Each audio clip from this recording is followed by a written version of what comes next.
For Proverbs chapter 12, whoso loveth instruction loveth knowledge, but he that hateth reproof is brutish. That's almost animalistic. A good man obtaineth favor of the Lord, but a man of wicked devices will he condemn. A man shall not be established by wickedness, but the root of the righteous shall not be moved. A virtuous woman is a crown to her husband, but she that maketh ashamed is as rottenness to his bones. And any of you men in whom have possibly experienced this in life, how you get with a woman, may even be your wife, and she begins to bring shame upon you, you can easily attest to the sick feeling that such a woman can bring upon you, as well as vice versa in the situation. A man in whom has no self-discipline whatsoever can also really just be a disgust to a woman. But this goes much further than just making one sick. As John Gill pointed out, rottenness in his bones, a constant grief to his mind, a pressure upon his spirits. I have lived this and seen this firsthand, that whenever a woman begins to act in such a way that becomes rottenness to a man's bones, such grief will that man bear on a daily basis that I'll see them losing weight. They never hardly laugh. They never hardly speak. All their thoughts are on just how wicked and cruel that this woman has been in their life. A pressure upon his spirits, a wasting of his body, a consumption even of his estate, draining both life and money and spirit, all of the above just drained from such women. Verse 5, the thoughts of the righteous are right, set on right things, but the counsels of the wicked are deceit. The very thoughts of the righteous are right, but then you even have the thoughts of others coming into the mind of the wicked, counsels, and even those are deceitful. Even those many thoughts are not blessed. The words of the wicked are to lie in wait for blood, how they scheme and connive.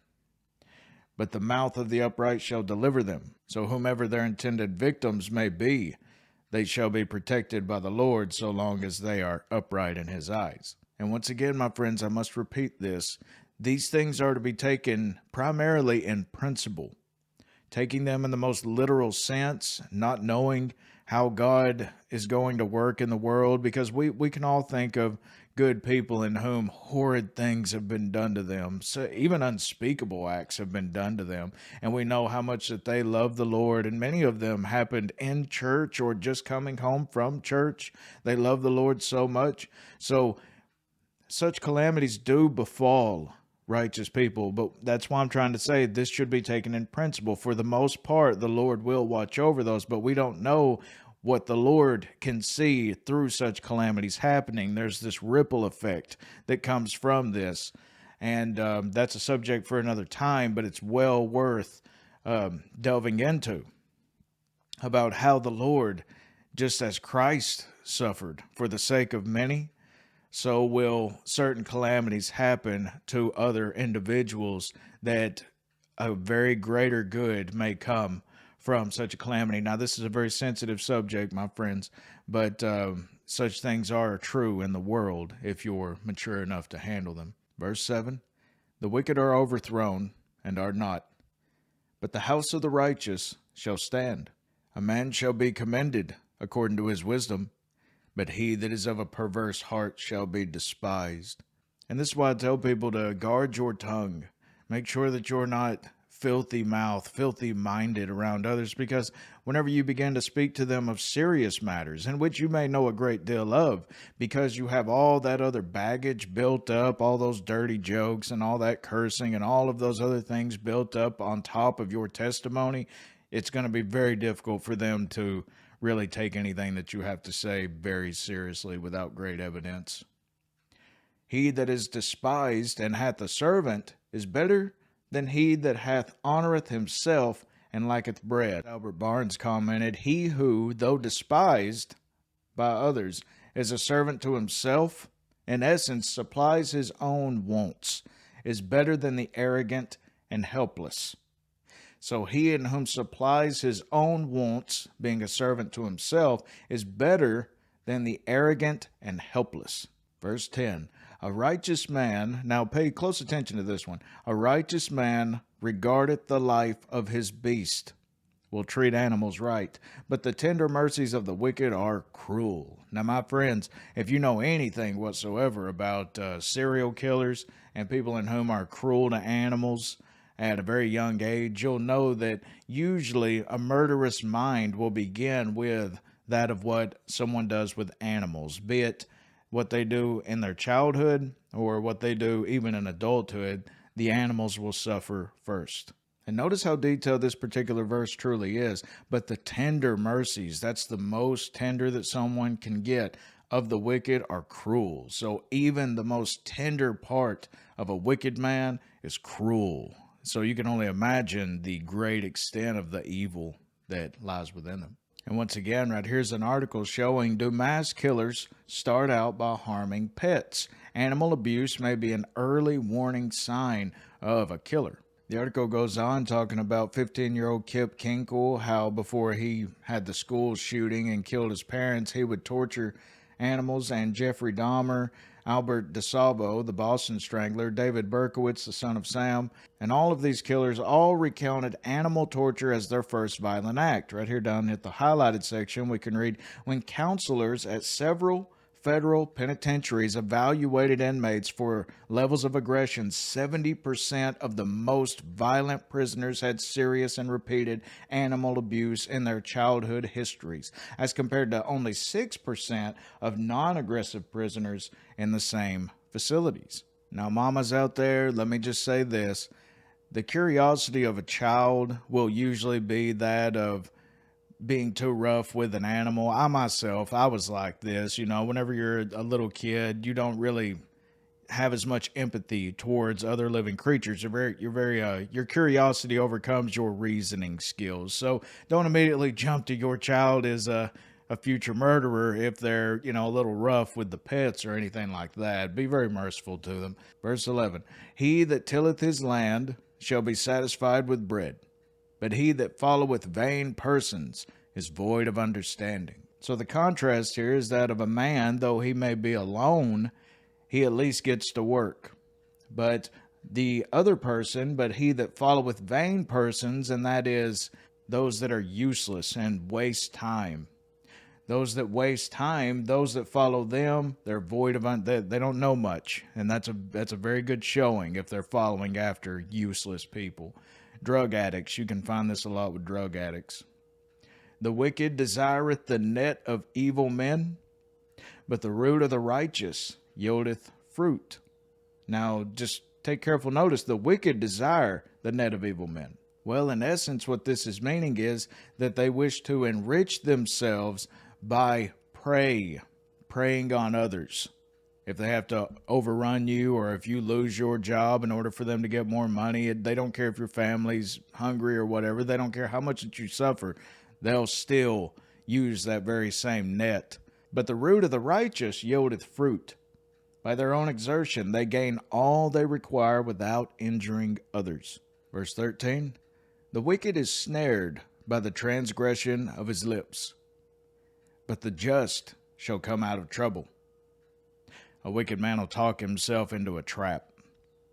A man shall be satisfied with good by the fruit of his mouth, and the recompense of a man's hands shall be rendered unto him. Now, what's verse 14 saying? A man shall be satisfied with good by the fruit of his mouth, and the recompense of a man's hands shall be rendered unto him. Real quick, Pulpit noted that Christian commentators see here a reference to the day of judgment, wherein great stress is laid on the words of a person's mouth. Remember when Jesus says, for by thy words thou shalt be justified, and by thy words thou shalt be condemned. Of a man's hands, though, the verse goes on, that which a man has done, his kindly actions shall meet with full reward. Verse 15, the way of a fool is right in his own eyes, But he that hearkeneth unto counsel is wise. A fool's wrath is presently known, but a prudent man covereth shame. Now, what's meant here is that a prudent man will wait until the opportune time to reprove another.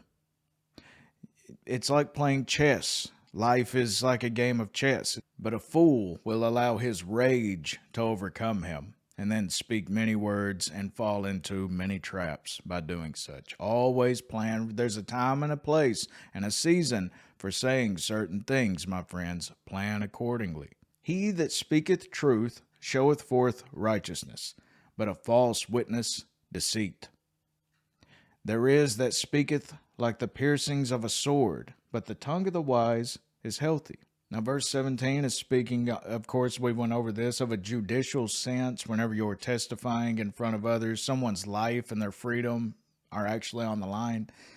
And so, be a truthful witness right there. But there is that speaketh like the piercings of a sword, speaking of inconsiderate things, saying things that are inappropriate in order to pierce others, and they do much harm. But the tongue of the wise will heal such wounds. Verse 19, the lip of truth shall be established forever, but a lying tongue is but for a moment.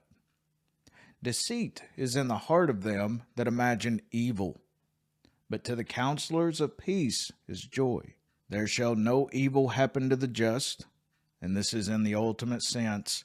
You're not going to go to hell so long as you have faith in God, the just, but the wicked shall be filled with mischief. The Bible's very scary. It's the most frightening book that anyone could ever read. It says that in a moment, the wicked are consumed with terrors. Just like the rich man, he opened his eyes in torments. It's very, very frightening. The most frightening thing you could ever imagine. Lying lips are abomination to the Lord, but they that deal truly are his delight. A prudent or a wise man concealeth knowledge, holds it in until the proper time, as we just went over. But the heart of fools proclaimeth foolishness. The hand of the diligent shall bear rule, but the slothful, the lazy, shall be under tribute, shall pay those in whom are wise and diligent. Heaviness in the heart of man maketh it stoop, like great sadness upon someone. But a good word maketh it glad.